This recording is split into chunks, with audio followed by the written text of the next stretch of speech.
15 ਅਗਸਤ ਨੂੰ ਲਾਲ ਕਿਲੇ ਤੋਂ ਆਪਣੇ ਸੰਬੋਧਨ ਦੌਰਾਨ ਦੇਸ਼ ਦੇ ਪ੍ਰਧਾਨ ਮੰਤਰੀ ਨਰਿੰਦਰ ਮੋਦੀ ਨੇ ਇੱਕ ਵੱਡਾ ਐਲਾਨ ਕੀਤਾ। ਪੀਐਮ ਮੋਦੀ ਨੇ ਕਿਹਾ ਕਿ ਹੁਣ ਦੇਸ਼ 'ਚ ਇੱਕ ਚੀਫ ਆਫ ਡਿਫੈਂਸ ਹੋਵੇਗਾ। ਪ੍ਰਧਾਨ ਮੰਤਰੀ ਦੇ ਇਸ ਐਲਾਨ ਤੋਂ ਬਾਅਦ ਇਸ ਤੇ ਪ੍ਰਤੀਕਿਰਿਆਵਾਂ ਆ ਰਹੀਆਂ ਨੇ। ਸੇਵਾ ਮੁਕਤ ਜਰਨਲ ਦਾ ਕਹਿਣਾ ਹੈ ਕਿ ਕੇਂਦਰ ਸਰਕਾਰ ਦਾ ਇਹ ਫੈਸਲਾ ਦੇਸ਼ ਲਈ ਮੀਲ ਪੱਥਰ ਸਾਬਤ ਹੋਵੇਗਾ। ਉਹਨਾਂ ਇਸ ਫੈਸਲੇ ਦਾ ਸਵਾਗਤ ਕਰਦੇ ਹੋਏ ਕਿਹਾ ਕਿ ਇਸ ਨਾਲ ਪਾਰਦਰਸ਼ਤਾ ਵਧੇਗੀ। ਦੂਜੇ ਪਾਸੇ ਡਿਫੈਂਸ ਐਕਸਪਰਟ ਦਾ ਕਹਿਣਾ ਹੈ ਕਿ ਪ੍ਰਧਾਨ ਮੰਤਰੀ ਮੋਦੀ ਵੱਲੋਂ ਲਿਆ ਇਹ ਫੈਸਲਾ ਗੇਮ ਚੇਂਜਰ ਸਾਬਤ ਹੋਵੇਗਾ। This decision is going to be a mega game changer for the restructuring and modernization of the armed forces.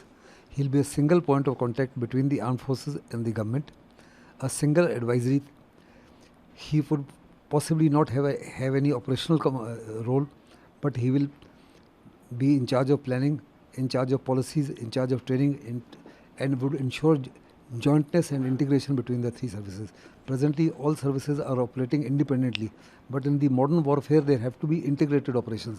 Unless and until they are integrated operations, you cannot actually get the best out of the defense services.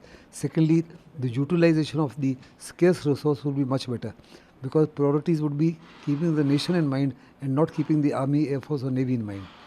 It's very important to be very careful in decision making, how many missiles you need, how many aircraft you need, how many tanks you need, how many air defense guns you need, or how many frigates or ships do you need.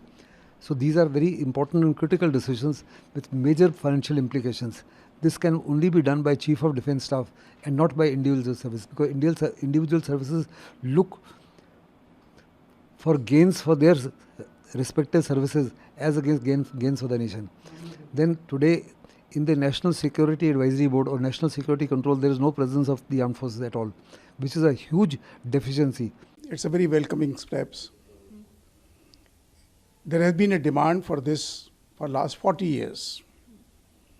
In 1998, 99, when I was controlling the entire northeastern sector as a Lieutenant General, that time even Honorable Shri Advani ji was the Deputy Prime Minister of India, and George Fernandez, the Honorable Raksha Mantri, they had visited me, and they asked me, why don't you decide on CDS? Okay, that was a different context. So this is the old demand. Then in 99, we had a Kargil war. The Kargil Review Committee, presided by Subramaniam, they recommended that you must have a CDS. And the committee of experts, of which I had the honor to be the president or chairman, sometimes they call it Shekhar Committee, we have recommended. Out of 188 recommendations, which we have made it to the government of India, the present government, this is one of the most important recommendation that India must have CDS.